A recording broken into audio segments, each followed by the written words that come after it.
Ha sido una semana complicada en México respecto a la violencia política. 5 personajes ligados directa o indirectamente al entorno político fueron asesinados esta semana.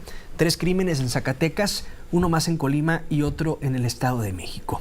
Para hablar sobre este asunto, le agradezco muchísimo que tome la comunicación al periodista especializado en asuntos de seguridad, Julián Andrade Jardí. Estimado Julián, gracias por contestarnos. Buena tarde. Buena tarde, Juan Pablo. Un gusto estar contigo y con todas las personas que te ven y tu audiencia, por supuesto. Gracias, Julián. Ha sido una semana complicada en México. Han sido meses complicados en México respecto a la inseguridad. Pero si hablamos de violencia política, esta semana ha sido especialmente complicada, Julián.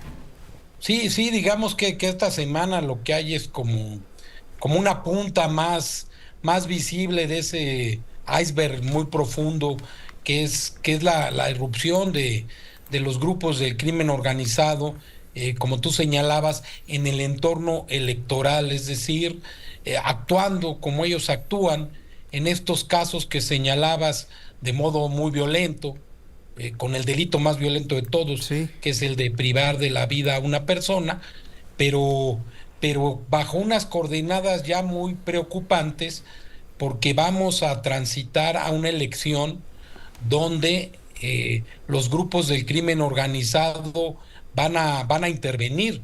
Lo que no sabemos en este momento es el alcance que puedan llegar a tener, pero tan solo una reflexión sobre lo que ocurre en regiones de Zacatecas, de Jalisco o por ejemplo de Guerrero, o Michoacán, como ya ha sido hace años. Hay lugares donde es evidente que las condiciones para una elección democrática pues van a estar muy limitadas, Juan Pablo. Sin duda alguna, atentados, que valga la redundancia, atentan contra la democracia.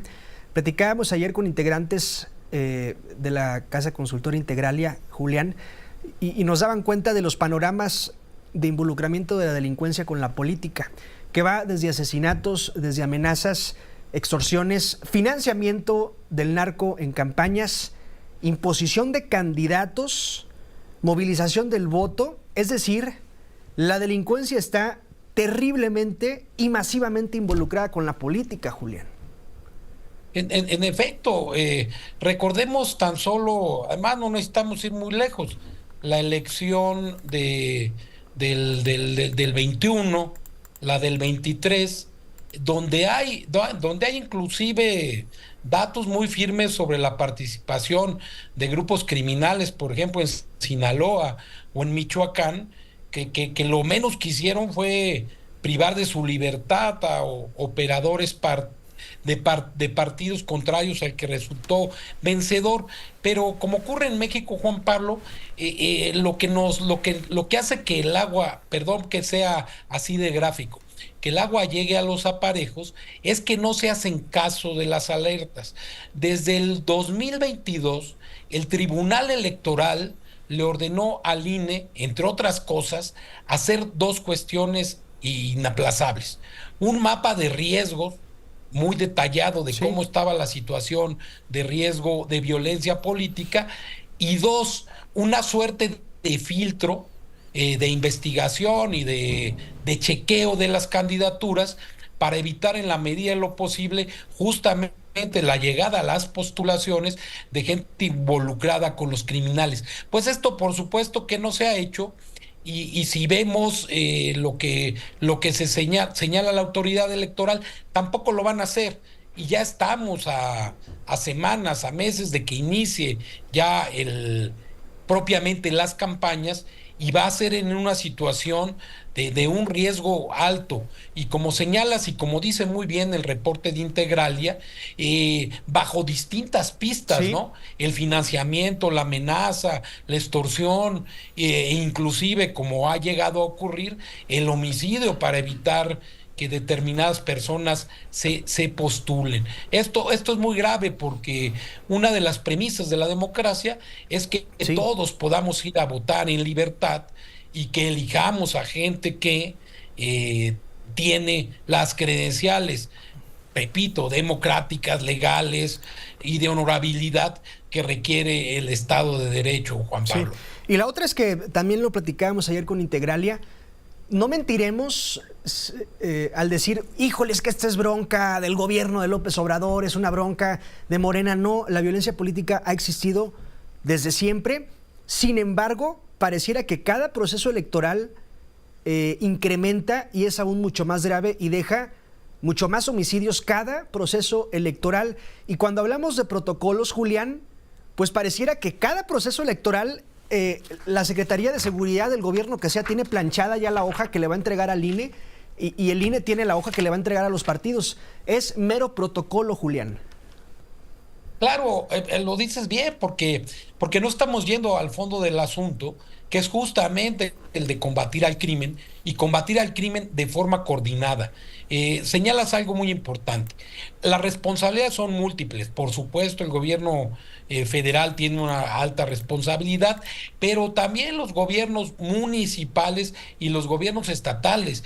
Es decir, ahí donde los gobernadores no hacen su trabajo, donde no se comprometen en el día a día de proporcionar seguridad, es que estallan este tipo de situaciones y es que se van profundizando y cada vez son más graves, Juan Pablo.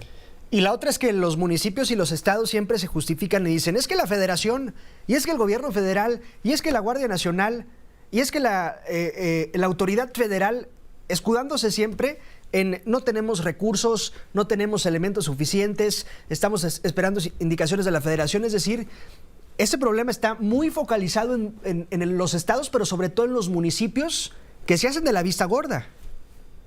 Claro, y mira cómo son las cosas. Justamente se han ido aprovechando los políticos negligentes, no digo que todos, ni mucho menos, pero los políticos negligentes de las propias estrategias del gobierno federal de antes y de ahora, que encargan a las Fuerzas Armadas las tareas de combate directo al crimen, y ellos se desentienden. Pero ellos no se pueden desentender por una causa, por una situación muy específica y evidente. Sí. Ellos son los que tienen la información, Juan Pablo. Ellos en cada municipio pueden saber quién se está postulando. Los gobernadores saben con claridad de dónde viene cualquier aspiración política y pueden ayudar al gobierno federal, al INE, a las autoridades, justamente al propiciar políticas de anticipación, estrategias de anticipación que eviten que sigamos, que la gente, a lo mejor inclusive sin saberlo, esté votando por personas ya vinculadas directamente al crimen organizado, sí, con todo lo que ello implica. Porque además, cuando llegan al poder en municipios, los propios criminales exigen carteras específicas de obra pública, de desarrollo y de seguridad pública. Y entonces esto es como un cuento de nunca acabar, Juan Pablo. Estimado Julián, muchas gracias por tu tiempo y tus comentarios. Un gusto. Un gusto a ti y muchas gracias por estar aquí con todos los que te ven. Muchísimas gracias, Julián Andrade Jardí, periodista especializado en temas de seguridad pública. Y hemos sido, si usted quiere, reiterativos en las últimas semanas. La delincuencia metida en las precampañas, en la asignación, imposición de candidatos, ojo, y no hablamos de diputaciones federales y de senadurías, si usted quiere, sino municipios, alcaldías, regidurías, diputaciones locales. La delincuencia metida en la política. En Chilpancingo, la delincuencia metida en el transporte público. En el Estado de México, la delincuencia metida en las extorsiones, donde les cobran por absolutamente todo. En Tijuana asesinan a un cantante, la delincuencia metida en la música. Es decir, la delincuencia por absolutamente todos lados en el país. Una situación que es cruel, pero que es real, desafortunadamente en México, y no solo en México, sino en otros tantos países.